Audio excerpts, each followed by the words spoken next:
Operou de pedra na vesícula e começou a sair uma secreção pela ferida operatória? Te acalma. Na maioria das vezes é algo que vai se resolver com muita tranquilidade. Não precisa achar que o mundo está acabando, que a cirurgia complicou e que vai dar tudo errado.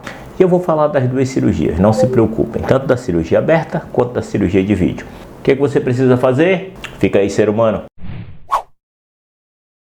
Sou o Dr. Márcio Fernandes, cirurgião geral e cirurgião de cabeça e pescoço. E como vocês sabem, primeiro eu gosto de explicar para que vocês consigam entender a base de tudo. Quando nós realizamos uma cirurgia, que nós finalizamos aquela cirurgia, além dos cortes, nós também utilizamos energia. Ou seja, o bisturi elétrico, que é esse aparelhinho que nós estamos mostrando aí, os cortes nos tecidos nós fazemos com esse bisturi. E ele usa energia térmica. Então é como se ele estivesse fazendo pequenas queimaduras que vão cortando e automaticamente coagulando o vaso, para evitar sangramentos, já que a gente não pode sair cortando tudo na doida. Tem que ter um discernimento, a gente tem que fazer isso dentro dos padrões anatômicos. Só que quando a gente acaba a cirurgia, e aqui eu estou falando de qualquer cirurgia, aquele local que a gente acabou de operar, depois que a gente revisa, que vê que não tem sangramento, que a gente vai finalizar a cirurgia, ele não fica sequinho não. Ele fica úmido. E aquela agressão que o tecido sofreu vai ter uma reação, que é uma reação inflamatória.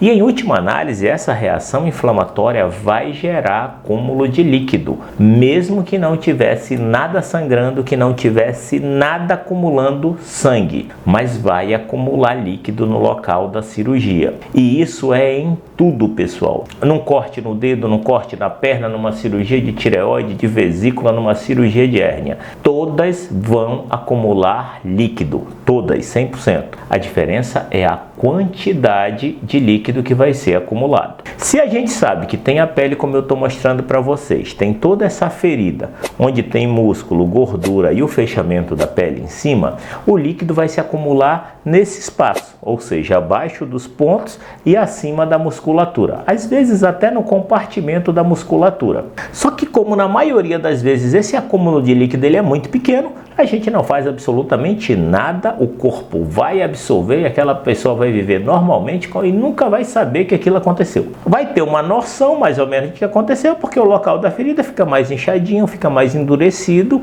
que em certa forma isso ocorre por causa desse acúmulo de líquido. Contribui para que isso ocorra. E é esse líquido que acumula, desde que seja um líquido normal da secreção tecidual, nós damos o nome disso de seroma.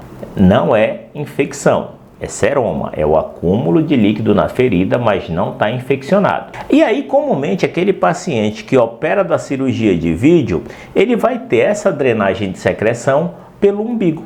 É uma coisa muito comum, uma queixa muito comum, principalmente no primeiro dia de curativo, quando ele tira gás, que ele vê aquela secreção e ele se assusta, porque é uma secreção, às vezes, que vem com sangue ou não, mas não é pus, e ele imagina que deu alguma coisa errada na cirurgia, mas não é nada mais, nada menos do que aquele líquido que acumulou lá dentro da cirurgia, aumentou a pressão, alguma falha no local dos pontos, ele saiu. Pronto, ele só saiu, drenou, maravilha. E se você sabe que ele acumula de acordo com a cirurgia que foi feita, se o paciente faz uma cirurgia de pedra na vesícula aberta, é claro que a tendência de acumular muito mais líquido na cirurgia aberta do que na cirurgia de vídeo, que os cortes são pequenininhos. E aí, comumente, aquele paciente da cirurgia aberta vai ter essa drenagem de líquido, porque a pressão aumenta lá dentro, a tendência dele é querer sair, e quando sai o líquido, o paciente se assusta. E às vezes, dependendo do acúmulo desse líquido, a quantidade de secreção que vai sair é uma quantidade grande. O paciente se espanta. Meu Deus, o que está saindo aqui? Está de dentro da minha barriga? Não é de dentro da barriga.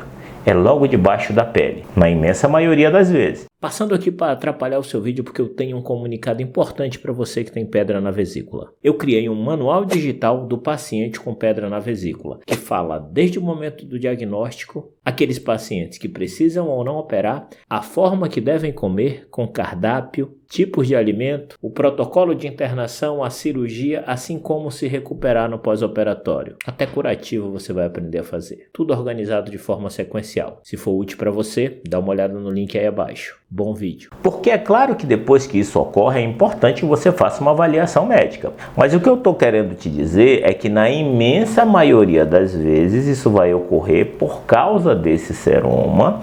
Não significa que você tem que se preocupar, porque não significa uma complicação séria. Na maioria das vezes esse líquido que saiu, esse líquido que drenou, ele vai continuar drenando por alguns dias e vai fechar espontaneamente, sem que haja necessidade de nenhum tipo de abordagem do cirurgião. É claro que existem sim seromas que eles crescem, ficam muito grandes e não conseguem sair, drenar. Nesses casos a gente confirma que tem aquele seroma, a gente pega uma seringa com uma agulhinha, faz a punção no local e aspira. Só para vocês terem noção, não é para vocês imaginarem que é uma agulha grossa que vai entrar, que vai doer, porque o local onde a gente faz a perfuração, que é bem no local da ferida, a inervação foi cortada. Então lembrem que ela vai estar dormente e consequentemente vocês não vão sentir dor, tá bom? Então a gente faz a punção, aspira com a seringa e aquele seroma vai ser aspirado, ele vai secar. Ele pode acumular novamente? Pode, é o que acontece na maioria das vezes, vai voltar a acumular o líquido e nós podemos precisar novamente aspirar. Em situações muito raras a gente precisa abrir e colocar um dreninho para aquela secreção ficar fluindo normalmente até que ele se resolva espontaneamente. Vocês conseguiram entender? Então a saída de secreção da ferida operatória não é coisa do outro mundo, é algo que pode acontecer com muita frequência, não significa que é uma complicação grave, na maioria das vezes vai se resolver de forma simples, espontânea, mas que é muito importante que um médico veja o local para ele descartar outras complicações. E qual é a outra complicação? Principalmente infecção. E a infecção já é a saída de processo purulento. Nesses casos pode ser, não significa que é uma regra, pode ser que haja necessidade de realizar antibiótico. Ah, mas tu está falando que mesmo que saia pus tem situações que não usa antibiótico? Sim, é isso que eu estou falando. Na maioria das vezes, mesmo que seja infecção, se ela estiver localizada apenas no local da ferida e que não tenha repercussão na vida daquele paciente, que não esteja gerando febre, que não esteja gerando queda do estado geral daquele paciente, você trata apenas drenando e lavando aquela ferida sem necessidade de antibiótico. E a maioria vai resolver sem problema nenhum. Conseguiram entender? Se esse vídeo foi útil, considere a possibilidade de se inscrever no nosso canal. Completamente gratuito. Eu ganho a presença de vocês e vocês recebem vídeos diários. Não esquece do Instagram. Fui!